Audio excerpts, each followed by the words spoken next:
Hello students, welcome to my channel. तो आज मैं आप सभी को इस वीडियो में चैप्टर नंबर 4 डिटर्मिनेंट्स का एग्जाम्पल नंबर 3 करवाने जा रही हूँ।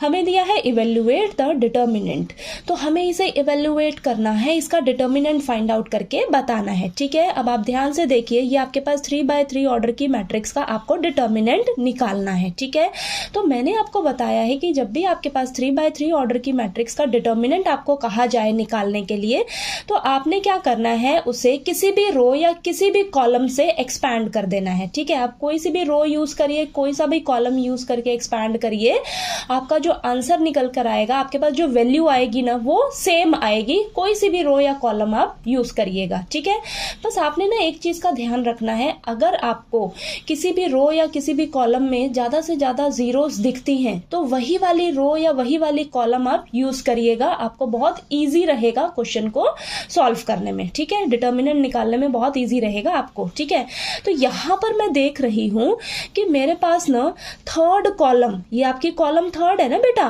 तो कॉलम थर्ड में मुझे ना 2 जीरोस दिख रही हैं। ठीक है, 2 जीरो दिख रही हैं, तो अगर मैं कॉलम थर्ड से इसको एक्सपैंड करती हूं तो मुझे बहुत इजी रहेगा इसका आंसर निकालने में। ठीक है, तो चलिए फटाफट से करते हैं।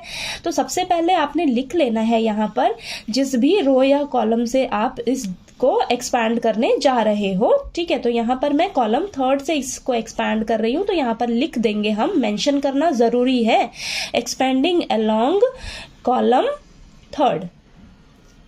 ठीक है, कॉलम थर्ड से मैं इसको एक्सपैंड करने जा रही हूँ। ओके, तो चलिए करते हैं। तो यहाँ पर देखिए, ये आपकी कॉलम थर्ड है, तो यहाँ पर इसका डिटर्मिनेंट अब हम निकालेंगे। अब ध्यान से देखिए, हम कैसे, मैंने आपको बताया ना इंट्रोडक्शन वाले पार्ट में, मैंने आपको अच्छे से डिटेल में समझाया है कैसे करना है आपको।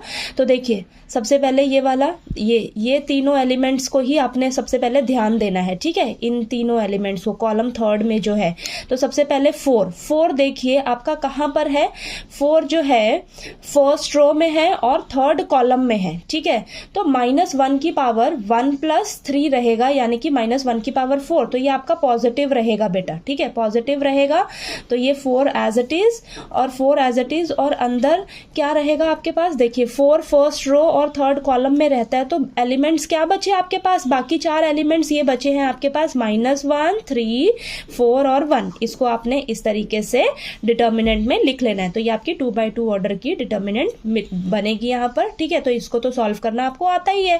ठीक है, नेक्स्ट देखिए, नेक्स्ट हम 0 लेंगे।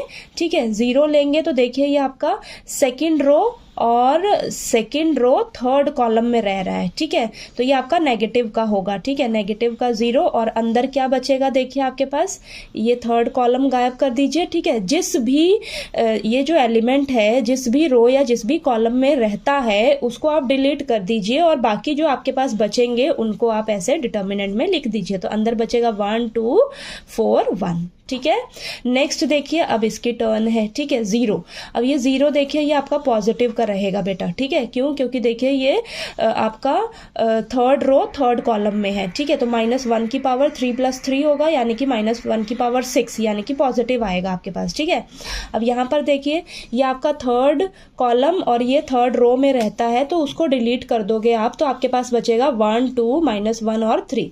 ठीक है, 1, 2, -1 और 3।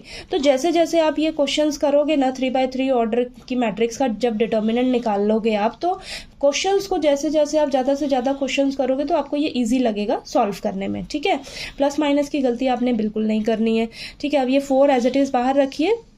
अब यहाँ पर हम अंदर क्रॉस मल्टीप्लाई कर लेंगे। ठीक है, तो ये अंदर आ जाएगा -1, बीच में माइनस का साइन, और ये 3 × 4 12। ठीक है, और ये तो आपका 0 ही आ जाएगा। ठीक है, इसको सॉल्व करने का जरूरत ही नहीं है, देखो 0 और ये भी 0। ठीक है, अंदर जो भी आएगा उसे 0 से मल्टीप्लाई करोगे तो वो आपको 0 देगा, और यहाँ पर भी अंदर जो भी सॉल्व करोगे वैल्यू आएगी, फिर उसे 0 से मल्टीप्लाई करोगे तो आपको बस 0 ही आएगा। ठीक है, इसीलिए मैंने आपको कहा है कि जिस भी रो या कॉलम में आपको 0 दिखे, तो उसको आप यूज करिएगा एक्सपैंड करने के लिए, ताकि आपको इजी रहेगा डिटर्मिनेंट निकालने में। ठीक है, तो यहाँ पर देखिए आपके पास क्या आ जाएगा, ये आ जाएगा आपके पास 4 × अंदर देखिए -1, -12, तो minus minus plus, sign minus का रहेगा, तो माइनस का 13।